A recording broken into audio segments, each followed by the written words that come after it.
নমস্কার, আপনারা দেখছেন ইন্ডিয়া পোটেটো নিউজ। উত্তরবঙ্গের আলুর ব্যাপারে বিস্তারিত খোঁজ খবর নিতে আমাদের সংবাদদাতা রামকমল চ্যাটার্জি আজ কথা বললেন ধূপগুড়ির লক্ষ্মীনারায়ণ পোটেটো কোম্পানির কর্ণধার তথা উত্তরবঙ্গ আলু ব্যবসায়ী সমিতির কোষাধ্যক্ষ বিপ্লব দাসের সঙ্গে। এবছর যে সমস্ত ব্যক্তি আলুতে পজিটিভ কিছু হবার বার্তা দিয়ে আসছেন তাদের মধ্যে বিপ্লব দাস অন্যতম একজন। শোনা যাচ্ছে উত্তরবঙ্গের ধূপগুড়িতে আজ গড় কোয়ালিটি জ্যোতি আলুর ফ্রি বন্ড বিক্রি করলে সর্বোচ্চ দাম প্রতি প্যাকেটে 425 টাকা অবধি পাওয়া যাচ্ছে। আগামীকাল বন্ডের বাজার 450 টাকা অবধিও হবার সম্ভাবনা রয়েছে। এর মূল কারণ উত্তরবঙ্গে সৃষ্টি হওয়া প্রাকৃতিক বিপর্যয়। উত্তরবঙ্গের সমস্ত জেলায় আসন্ন 48 ঘন্টায় ভারী থেকে অতি ভারী বৃষ্টির পূর্বাভাস দিয়েছে হাওয়া অফিস, যে কারণে উত্তরবঙ্গে রীতিমতো গরম হচ্ছে ধূপগুড়ির ফুড আলুর বাজার দর। ধূপগুড়ি মার্কেটে আলুর চাহিদা ব্যাপক। বর্তমানে হওয়া বৃষ্টির ফলে সারা বাংলার পোকরাজ আলু চাষ পিছিয়ে গেলে হিমঘরের আলুর ডিমান্ড কিন্তু বাড়বে, মন্তব্য বিপ্লব দাসের। আজকের আলুর বাজার দর, বীজের বাজার, আলু ও সবজির বর্তমান অবস্থা সম্পর্কে কি বলছেন ধূপগুড়ির লক্ষ্মীনারায়ণ পোটেটো কোম্পানির কর্ণধার বিপ্লব দাস, চলুন শুনে নিন। সম্মানীয় দর্শক, প্রতিটি কৃষককে সতর্ক করতে ভিডিওটি শেয়ার করুন। চ্যানেলে নতুন হলে চ্যানেলটি সাবস্ক্রাইব করুন ও সেই সঙ্গে ফেসবুক পেজটি ফলো করে নিন। নমস্কার বিপ্লব দা। হ্যাঁ, নমস্কার।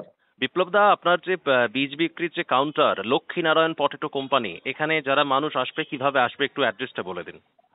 দেখেন, আমার গদির নাম হচ্ছে Lakshminarayan potato company, Dhupguri principal মার্কেটের গেটের ঠিক বাঁ দিকে প্রথম গদিটাই আমার গদি, Lakshminarayan potato company. Phone number আপনার? আমার নাম বিপ্লব দাস। ফোন নাম্বার হচ্ছে 9832090013। আচ্ছা, আমি শুনছি যে আজকে নাকি আপনাদের উত্তরবঙ্গের বিশেষ করে ধূপগুড়িতে আলুর ফ্রি বন্ডের দাম মোটামুটি 85,000 টাকার কাছাকাছি হয়ে গেছে, এটা কি সত্যি? যদি একদম একদম একদম 85,000 টাকা থেকে 90,000 টাকায় পরিস্থিতি আছে বন্ডের বাজার, ঠিক আছে। আচ্ছা, এই টাইট পজিশনটার কারণটা কি বলে মনে হচ্ছে দাদা? এই টাইট পজিশনটার কারণ একটাই কারণ, আলুটা ঠিকঠাক ভাবে যোগান হচ্ছে না, মানে আকাশ খারাপের জন্য, বৃষ্টির জন্য, ঠিক আছে। আলুটা রেডি হচ্ছে না। প্রত্যেকটা মন্ডিতে আলুর যোগানের দরকার আছে। প্রত্যেকটা মন্ডিতে মানে আলুর যে demand আছে। মান্ডিতে যে পরিমাণ আলুটা যাওয়া দরকার সেই যোগানটা, সাপ্লাইটা দিতে পারছেন না বলে মার্কেটটা ঊর্ধ্বমুখী মনে হচ্ছে। ঊর্ধ্বমুখী হচ্ছে। জ্যোতির বাজার 85,000, মানে হাইয়েস্ট রেট কত? হাইয়েস্ট রেট কি 85,000, মানে 200 বস্তা? Highest rate 85,000। 200 প্যাকেটের দাম হচ্ছে আপনার ওই 400, সরি ভুল বললাম, মানে 85,000, তো 85,000 টাকা হচ্ছে ফ্রি বন্ডের দাম, ঠিক আছে। হ্যাঁ, মানে 200 বস্তা। আর রেডি কিরকম? 850 টাকা হচ্ছে ফ্রি বন্ডের দাম। ওকে আপনার হচ্ছে এক প্যাকেটের দাম হচ্ছে 425 টাকা। ওকে।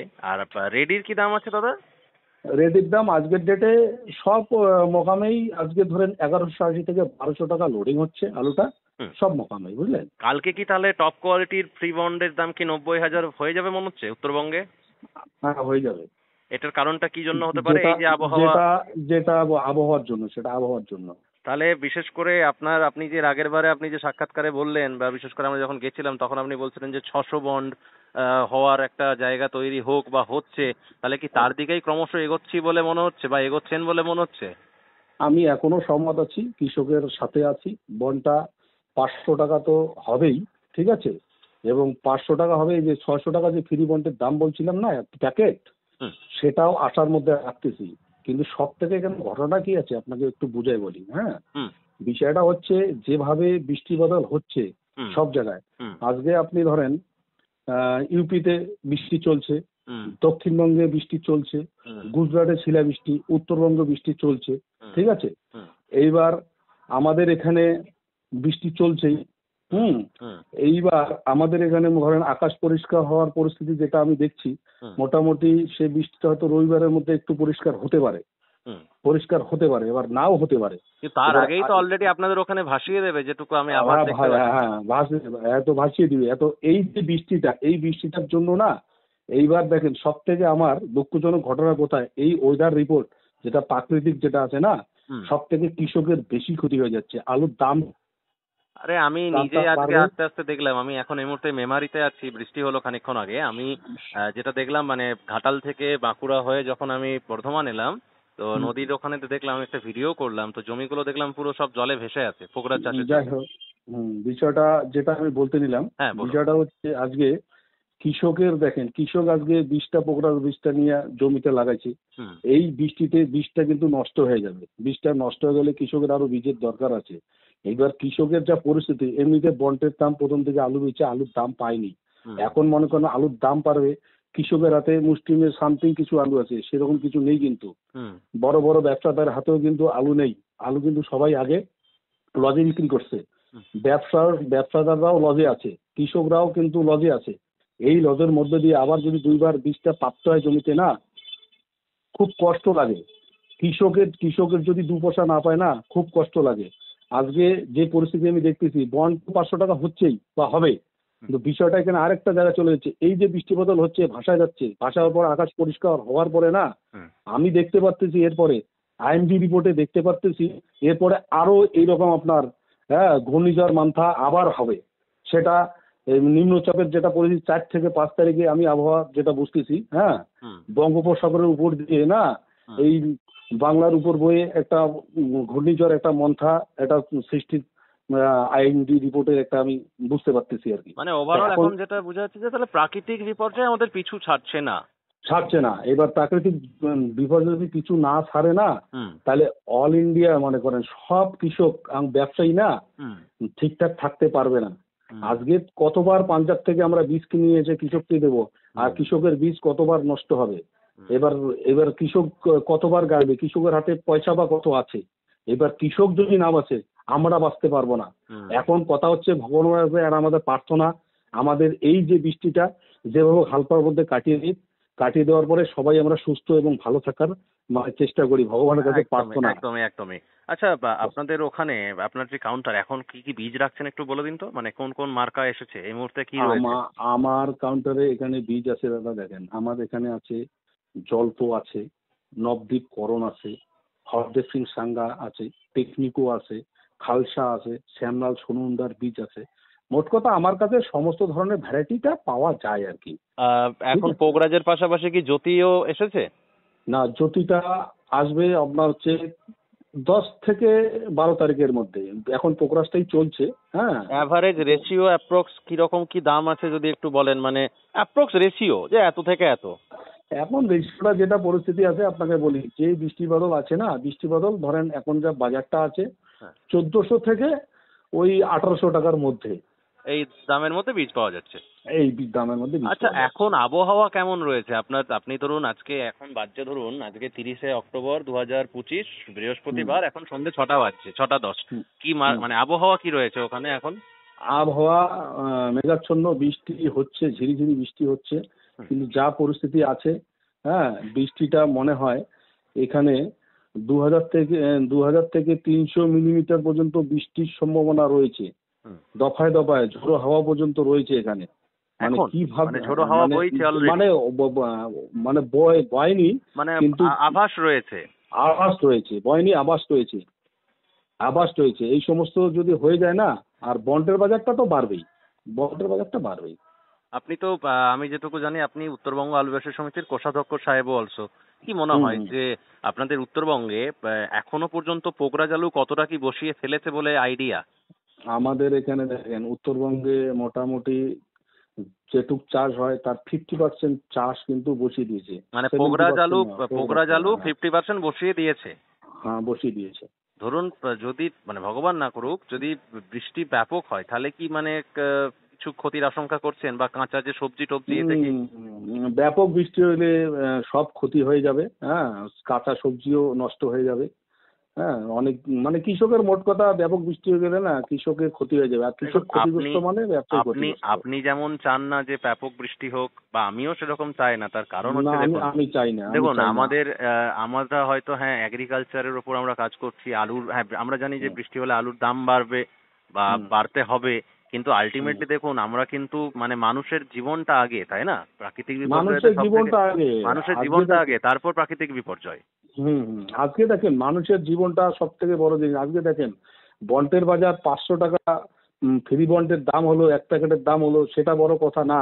বিষয়টা হচ্ছে প্রাকৃতিক দুর্যোগের উপরে আমরা বাঁচবো কিভাবে, সেটা ভগবানের কাছে প্রার্থনা করতে হবে। এখন কথা হচ্ছে যত প্রাকৃতিক দুর্যোগ হবে, বৃষ্টি বাদল হবে না, আমাদের এখানে চাষি থেকে শুরু করে ব্যবসায়ী সবার মধ্যে আঘাত করবে, সবার মধ্যে আঘাত করবে।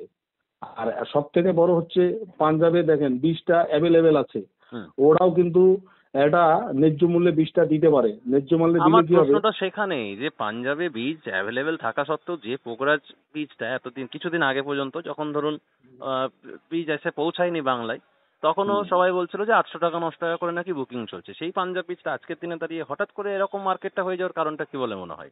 মানে পোকরাজ বীজ, পোকরাজ বীজটা ওরা টানা বাড়ানোর কারণটা এই মুসলিম এবারে না ওদের তো মানে গুজরাটের দিকে, হ্যাঁ মহারাষ্ট্রের দিকে বীজটা অনেকটা গেছে, এবং ওখান থেকে যেটা ওরা ভাবিনি কোনোদিনও পাঞ্জাবওয়ালা, আসামে ডাইরেক্ট অনেক বীজ গেছে। আজকে ডাইরেক্ট আসামে অনেক পাঞ্জাব বীজ যাওয়ার কারণে না, আজকে হয়তো আপনি জানেন না আসামের অবস্থা কিন্তু ভয়ানক, বৃষ্টি বাদল হচ্ছে, ওখানের কৃষকের অবস্থা খুব খারাপ। শুধু আসাম নয়, নর্থ ইস্টের যে মানে north Nepal, east Sikkim, Bhutan, total ওই সাইডটা পুরোটা পুরোটা সব জায়গার অবস্থা খারাপ। তো এইটাই ওরা পাঞ্জাবিদের যেটা ওরা বীজের এটাই ওরা পরিকল্পনা করে বীজের দামটাকে সেইভাবে একটা জায়গায় দিচ্ছে। কিন্তু ওরা যদি এখনো পাঞ্জাবের বীজটা এত অ্যাভেলেবেল যদি থাকাকালীনও যদি ওরা দামটা বাড়ায় রাখে না, আমাদের কৃষককে আমরা ন্যায্য মূল্যে বীজটা যে দিতে পারবো মনে হয় দিতে পারবো না। টোটালটা পাঞ্জাবের হাতে, কিন্তু আমাদের হাতে কিচ্ছু নাই। ওখান থেকে যেভাবে পারচেস হয় ওখান থেকে সব ব্যবসায়ী যেটা সুলভ মূল্যে বিক্রি করে প্যাকেটে মানে বীজটা ওখান থেকে কিনে নিয়ে এসে এখানেতে গাড়ি ভাড়া বাদ দিয়ে সামথিং ওই যে সামথিং একটা 10-20-25 টাকা একটা মার্জিন রেখে কৃষককে দেওয়া হয়। আমরা কৃষকের পাশে সবসময় থাকার চেষ্টা করি। আমি তো সবসময় কৃষকের পাশে আছি, কৃষককে যত সস্তায় দিতে পারবো কৃষকটা বাঁচবে, আমি সেই পরিকল্পনা করি। আমি কৃষক ছাড়া বুঝি না, কৃষক বাঁচলে আমরা বাঁচবো, কৃষক না বাঁচলে আমরা বাঁচবো না। আজকে জানেন আমার কত দুঃখ হচ্ছে, আমার কষ্ট হচ্ছে এক জায়গাটায়, আজকে এই যে আকাশের যে দুর্গত পরিস্থিতি দেখাচ্ছে, এই বৃষ্টি বাদলে যদি কৃষকের এই বীজটা নষ্ট হয়ে যায়, দুবার আবার পয়সা দিয়ে বীজটা লাগানো, কোনো ঘরের লোক আছে একবারে লাগাইছে তারপরে পয়সার ব্যবস্থা করতে পারবে না, কিভাবে ওরা বীজটা লাগাবে, কিভাবে আলুটা করবে? এবং আলুটা ওদের স্বপ্ন, আলুটা যদি ঠিকঠাক ওরা চাষ করতে না পারে, ওদের সংসার চালানোর একটা পরিকাঠামো আছে, সংসারটা কি করে চলবে কৃষকের যদি সংসার না চলে তাহলে ব্যবসায়ীরও সংসার চলবে না। কৃষক যদি উৎপাদন না করে ব্যবসায়ী কিন্তু সেখান থেকে মালটা ক্রয় করে বেনিফিট করতে পারবে না। এটা হচ্ছে সব থেকে বড় ফ্যাক্ট। একদমই। আমি তো মানে প্রত্যেকের কাছে, আমি ধরুন আপনার সঙ্গে আমার বিগত 1 মাস ধরে তো খুব গভীর ভালো সম্পর্ক, তার আগে হয়তো অতটাও ভালো সম্পর্ক ছিল না। মানে আমি প্রত্যেকের কাছে বলি যে এই বছরে পজিটিভ কথাবার্তা বলার যে সমস্ত মানুষজনগুলো রয়েছে তার মধ্যে আপনি কিন্তু একজন অন্যতম মানুষ। কারণ আপনাকে তো আমি প্রথম মানে খুব ভালোভাবে মিশলাম হচ্ছে আপনি বর্ধমানে এসেছিলেন রাজ্য সম্মেলনে।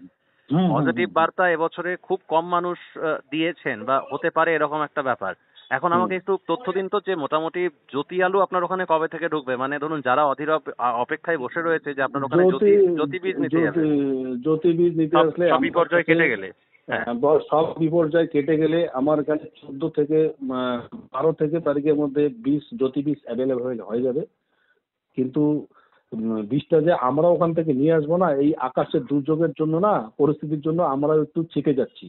তবে বীজটা 14-15 তারিখে আমার কাছে জ্যোতি বীজটা পেয়ে যাবে, অ্যাভেলেবেল পেয়ে যাবে, যে কোনো কোম্পানি পেয়ে যাবে। তো এই যে ধরুন এই মুহূর্তে ধরুন এখন যে ফুড আলুর মার্কেট বা যেদিকে যাচ্ছে, আপনার উত্তরবঙ্গের কথা বলছি, দক্ষিণবঙ্গের কথা নয়, উত্তরবঙ্গের কথা বলছি, ডালা মোকামে তো অনেক জায়গাতে মার্কেট মানে বাড়ানোর মানে জায়গা থাকলেও হয়তো বাড়ছে না, সামহাও জানি না ভেতরে কি ব্যাপার না ব্যাপার, যাই হোক। তো করের মার্কেট আজকে শুনলাম যে সকাল থেকে একটু আপই রয়েছে। তো ধরুন যাদের হাতে আলু রয়েছে তাদেরকে কি বার্তা দেবেন আপনার তরফ থেকে? যাদের কাছে আলু আছে তাদের আমার তরফ থেকে একটা কথাই বলবো, যার কাছে বেশি পরিমাণের আলু আছে তারা যেন আলুটাকে বিক্রি করে মার্কেটটাকে যেন ক্রাইসিসটাকে মেটায়। শুধু বাজার বাড়ার আশায় থাকলে হবে না, বাজার বাড়বে ঠিক, কিন্তু তার সাথে সাথে আমাদেরও ব্যবসায়ীকে একটু হেল্প করতে হবে। প্রত্যেকটা মন্ডিতে আলুটা যাবে, প্রত্যেকটা মন্ডিতে আলুটা কেনা বেচা হবে, তবেই বাজারটা স্ট্যান্ড ধীরে ধীরে বাড়বে। সবাই যদি বন্ড বিক্রিটা বন্ধ করে দেয়, চেপে দেয়, তাইলে কিন্তু মার্কেট পিছনের দিকে কিন্তু আবার খারাপও হয়ে যেতে পারে। কারণ আলু এমন একটা জিনিস, আলুটাকে নিকাশিটাকে ঠিক রাখতে হবে, বেরটা যেন ঠিক থাকে। বের যদি ঠিক না হয় তাহলে কিন্তু পিছনের দিকে মার্কেটটা খারাপও হয়ে যেতে পারে।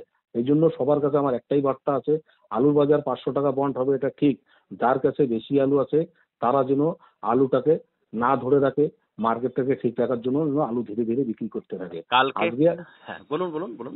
আজকে যে পরিস্থিতিটা আপনাকে বলি, ইউপিতে যে পরিস্থিতি আছে, ইউপিতে বৃষ্টি চলছে। ইউপি দেখেন, ইউপি কৃষকের কি পরিস্থিতি, একবার চাষ করে যে সে চাষটা নষ্ট হয়ে গেল, আবার দুবার করে চাষটা লাগালো, ঠিক আছে।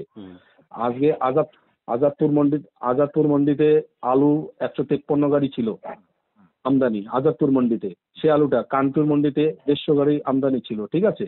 এই যে আমদানি, ভুবনেশ্বর যেমন মন্ডিতে 4 থেকে 5 গাড়ি আলু, ভুবনেশ্বর মন্ডিতে আলু দরকার আছে। এবার এখান থেকে যদি আলুটা ব্যাপারী নিকাশি করে না পাঠায় তাহলে কি হবে, আমাদের এখানে মার্কেটটা কিন্তু বাড়বে ঠিক, কিন্তু আলুটা পিছনে গিয়ে ব্যালেন্স দাঁড়ায় যাবে। এই জন্য প্রত্যেকটা ব্যবসায়ীর কাছে আমার অনুরোধ, আপনাদের যার বেশি আলু আছে আলুটা আপনারা বিক্রি করুন, ধীরে ধীরে দাম পাচ্ছেন বিক্রি করে দেন। আচ্ছা ধরুন 85,000 হাইয়েস্ট বন্ডের দাম 200 বস্তার ধূপগুড়িতে, উত্তরবঙ্গের অন্যান্য জায়গায় কি রকম কি বাজার রয়েছে? সব জায়গায় একই পরিস্থিতি আছে বন্ডের বাজার। মানে লো কত আছে? লো ধরুন লো টু হাই যদি বলা হয়, লো টু হাই যদি বলি, দেখেন কুচবিহার ডিস্ট্রিক্টটা একটু কম, কুচবিহার ডিস্ট্রিক্টে দাম আছে 75 থেকে 80,000 টাকা। আমাদের জলপাইগুড়ি ডিস্ট্রিক্টের দাম আছে 80 থেকে 85,000 টাকা। কালকে 31 তারিখ, কালকে তাহলে খোঁজ নেবো তো যে 90,000 হলো কিনা। 90,000 টাকা কালকে দেখবেন হয়ে গেছে। আমাদের অ্যাপসে তো সবাই দেখতে পাবেই। হ্যাঁ হয়ে গেছে 90,000, কালকে হবেই 90,000 টাকা। তো যাই একদমই। তো আরেকবার আপনার টোটাল মানে দোকানের নাম, ফোন, আপনার ফোন নাম্বার, অ্যাড্রেস সবকিছু একবার যদি বিপ্লবদা শেয়ার করে দেন দর্শকদের জন্য খুবই উপকার হয় তাহলে। মানে অ্যাকচুয়ালি আমার গদি হচ্ছে Dhupguri super market, principal market আছে, প্রিন্সিপাল মার্কেটের গেটের ঠিক বাঁ দিকে প্রথম গদিটাই লক্ষ্মীনারায়ণ পটাটো কোম্পানি। আমার নাম বিপ্লব দাস, মোবাইল নাম্বার হচ্ছে 9832090013, অথবা আর একটা নাম্বার আছে আমার 9733386039। যাই হোক বিপ্লবদা, অসংখ্য ধন্যবাদ। আমরা আশা করছি আপনার স্বপ্ন বা আপনাদের যারা যারা পজিটিভ কথাবার্তা বলেছেন, মানুষকে আশা দিয়েছেন, তাদের তাড়াতাড়ি এই মানে প্রকৃতি এই মানে ঘটনাটা ঘটিয়ে আলুর দাম বাড়িয়ে দিক, আমরা সত্যিই চাই, মন থেকে চাই। থ্যাংক ইউ, অসংখ্য ধন্যবাদ আপনাকে। আপনাকেও আমার তরফ থেকে জিন্ডো বর্ডারে আমার নমস্কার। হ্যাঁ, এবং ব্যবসায়ী এবং কৃষক বন্ধুকে আমার নমস্কার। এবং আমি চাই কৃষক ভালো থাকলে ব্যবসায়ী ভালো থাকবে, এবং কৃষককে অবশ্যই ভালো থাকতে হবে। তার জন্য কৃষকের জন্য আমার মানে আন্তরিক শুভেচ্ছা, ভালোবাসা, নমস্কার। এই অনুষ্ঠানে সম্প্রচারিত সমস্ত বক্তব্য বক্তাদের নিজস্ব ব্যক্তিগত মতামত। এই অনুষ্ঠান বাজারের নির্ধারক নয়। অনুগ্রহ করে ব্যবসায়িক পদক্ষেপের পূর্বে নিজের বিচার বুদ্ধি কাজে লাগিয়ে সিদ্ধান্ত নিন। আলু রাখা বাজারগত ঝুঁকি সাপেক্ষ। আলু রাখার পূর্বে ইন্ডিয়া পটেটো অ্যাপ থেকে বিগত বছরের লোডিং আনলোডিং রিপোর্ট ও তার পরিপ্রেক্ষিতে আলুর দামের ওঠানামা দেখে নিন। আলুর সব খবর এখন একটা অ্যাপেই। আলুর প্রাত্যহিক বাজার দর, আলুর সর্বভারতীয় বাজার দর, আলুর সকালের বাজার দর, লোডিং আনলোডিং রিপোর্ট, বিগত 10 বছরের আলুর তথ্য, সারা ভারতবর্ষের 20,000 আলু চাষী ও ব্যবসায়ীদের তথ্য এখন আপনার হাতের মুঠোয়। প্লে স্টোর থেকে আজই ডাউনলোড করুন India potato market rate app. 2012 সাল থেকে প্রতি মুহূর্তে আপনার সঙ্গে।